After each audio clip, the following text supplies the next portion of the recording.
തൃശൂർ ചന്ദ്രാപിന്നിയിൽ വ്യാപാരിയുടെ മാല കവർന്ന കേസിൽ 2 പേർ പിടിയിൽ. വഴിയമ്പലം സ്വദേശി മുഹമ്മദ് അസ്ലം, കൂരിക്കുഴി സ്വദേശി അഖിൽ നാസ് എന്നിവരാണ് പിടിയിലായത്. പ്രതികളെ കോടതി റിമാൻഡ് ചെയ്തു.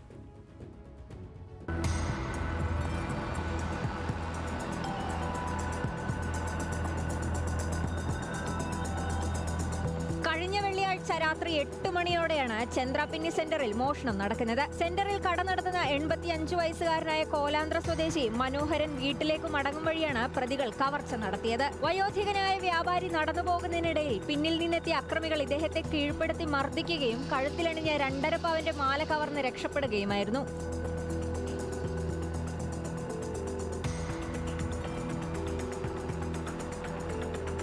സംഭവത്തിന് പിന്നാലെ തൃശൂർ റൂറൽ ജില്ലാ പോലീസ് മേധാവി ബി കൃഷ്ണകുമാർ പ്രത്യേക അന്വേഷണ സംഘത്തെ രൂപീകരിച്ച് അന്വേഷണം ആരംഭിച്ചു. മനോഹരന്റെ കടയിൽ സ്ഥിരമായി വന്നിരുന്നവരെ കേന്ദ്രീകരിച്ച് നടത്തിയ അന്വേഷണമാണ് പ്രതികൾ മാല കവർന്നതെന്ന് അന്വേഷണ സംഘം കണ്ടെത്തിയത്. കൊടുങ്ങല്ലൂർ ഡിവൈഎസ്പി പി പ്രമോദിന്റെ നേതൃത്വത്തിൽ കയ്പമംഗലം SHO KT ബിജിത്തും സംഘവുമാണ് പ്രതികളെ പിടികൂടിയത്. കോടതിയിൽ ഹാജരാക്കിയ പ്രതികളെ റിമാൻഡ് ചെയ്തതായി പോലീസ് അറിയിച്ചു.